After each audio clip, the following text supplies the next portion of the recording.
Hey friends, Pastor Amy here. Last week, I shared just a quick snapshot of our time serving at the UMCOR depot at Sager Brown. Today, I want to tell you more fully what we did there and to also share some important news that came to us after we returned home. So, last week, 13 of us traveled to Baldwin, Louisiana, to the Sager Brown UMCOR depot.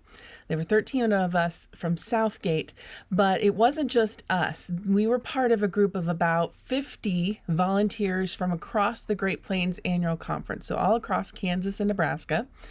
While we were there, we were joined by additional groups from Texas and Arkansas and Iowa, maybe some other places too.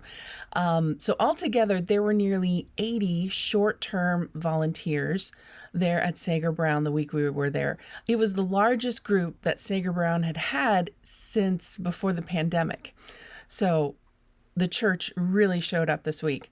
During that week, our team spent a lot of the time inside the warehouse assembling or verifying kits that are then sent out in response to various disasters across the United States. So we verified almost 20 pallets of hygiene kits. That's about 250 kits per pallet. So you do the math, that's a lot of kits.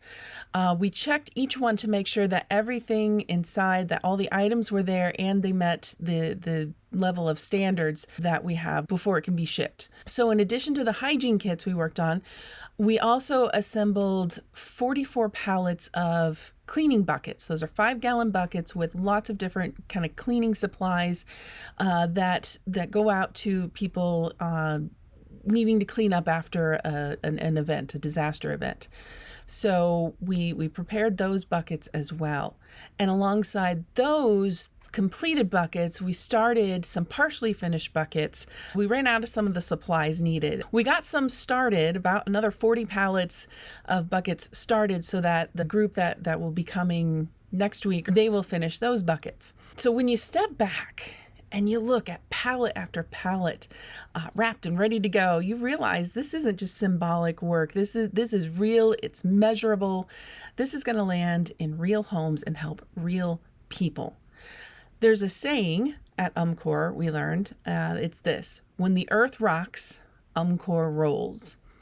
When hurricanes hit, when tornadoes tear through towns, when floods rise, when fires spread, the church moves.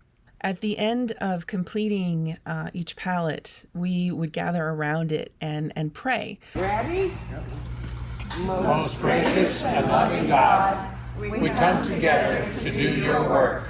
One item at a time, one kit at a time, one bucket at a time, one pallet at a time, to serve one person at a time, who is one from the multitude of your children in need across the world. Amen.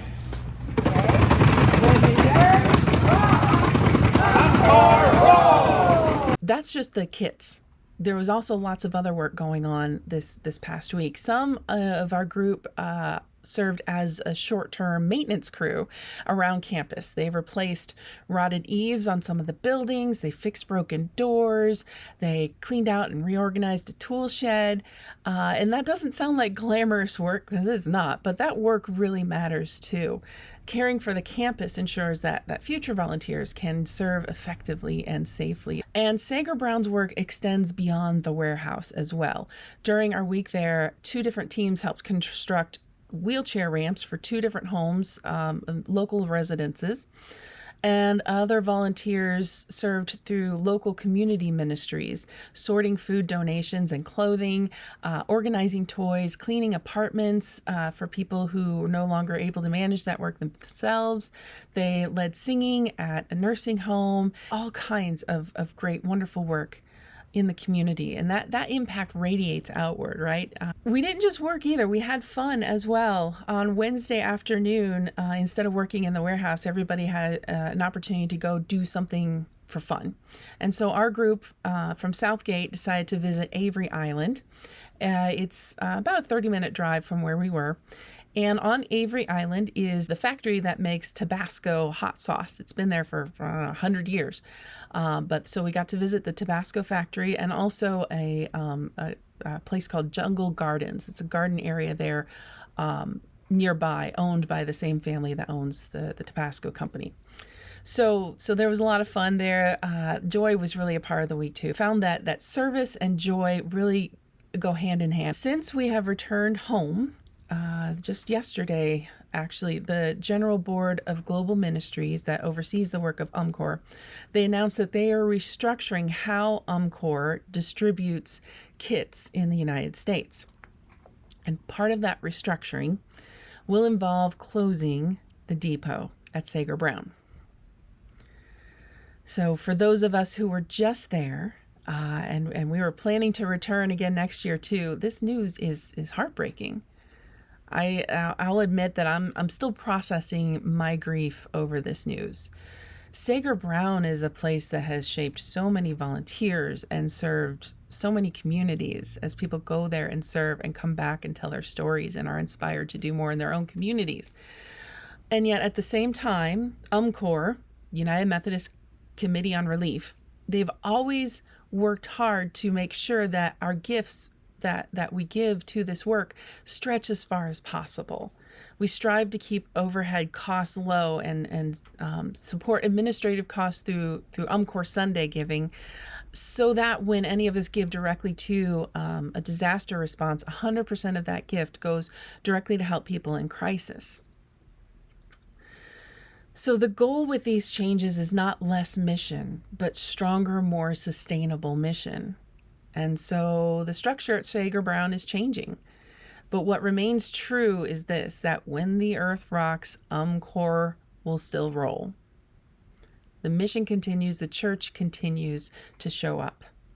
It's also important to remember as well, Sager Brown has a long history. They've gone through many changes over the decades. It started over 100 years ago as an orphanage. It operated as a school up until 1971. Then it closed and sat empty for 20 years until in 1992, UMCOR used it as a staging ground to respond to the Hurricane Andrew disaster recovery. And from there, it operated as an UMCOR depot up until, well, will continue through the end of this year.